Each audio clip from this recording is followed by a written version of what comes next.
The personal details of over 500 million people could have been compromised following a security breach on the ticketing website Ticketmaster. Australia is investigating claims the site was targeted by professional hacking group Shiny Hunters. It's believed to have been behind a string of other high-profile attacks.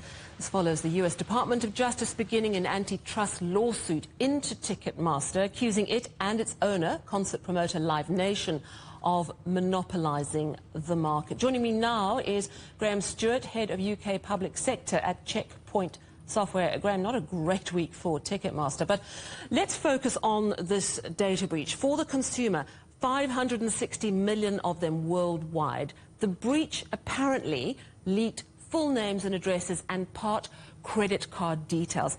How damaging could that be for individuals? How could that info be used? Well, the way to think of this is in terms of quantity versus quality. So what you have here, if I had your email address, I could send you an annoying email. If I have your email address, your mobile phone number, your home address, then suddenly that gives me scope for doing things that are far worse. So you then multiply that up by the volume, and all of a sudden this has, becomes very problematic, to say the least, and has implications for what someone could use that data for, to actually go after these people again.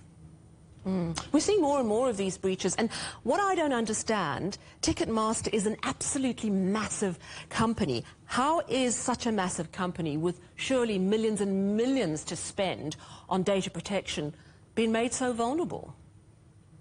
And I think the key way to think about this is, there's been lots of very large organisations all around the world that have suffered a breach like this and have been hacked. And the way to think of it is these are very large organisations, very complex organisations handling vast amounts of data.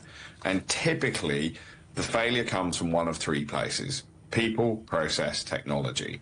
So typically, somebody somewhere has been tricked into doing something or has done something inadvertent, and that's been one of the causes. The process is that there's been a problem with governance, there's been a problem with the rules, that they've not actually been set properly or followed properly, and that's led to a problem. The other piece is technology. So if you think of this in terms of something like AI was science fiction 5 years ago and is now commonplace, and we all talk about it and we all use it the whole time.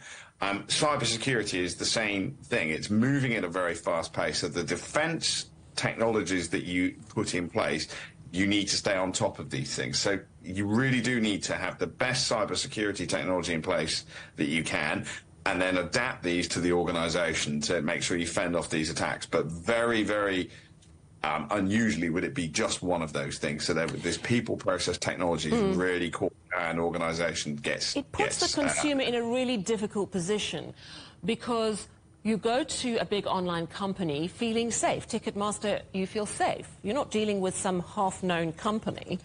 What can you as an individual do, even when doing online business with a big company that should be totally safe, to protect yourself and your data? So there's some general rules you need to apply.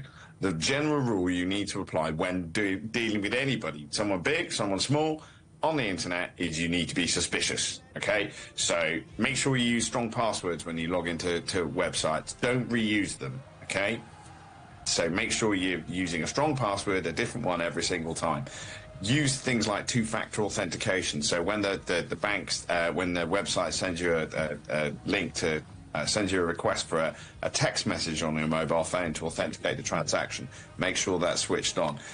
Really, really important. Something I do every day. Look at your bank statements. Most of us have got banking apps now.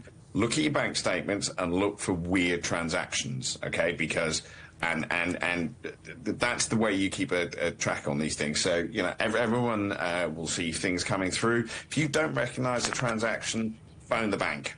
Okay, get in touch with them, and 99 times out of 100, it's something that's been worded differently, but you'll know.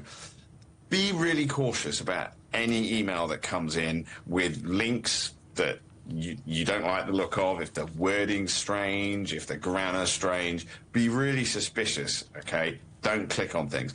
The other thing is, when the website says, "Would you like to save your credit card details for a faster transaction next time?" No, don't do that. every time you make a transaction, you should be putting your card details in every single time. Don't save your details.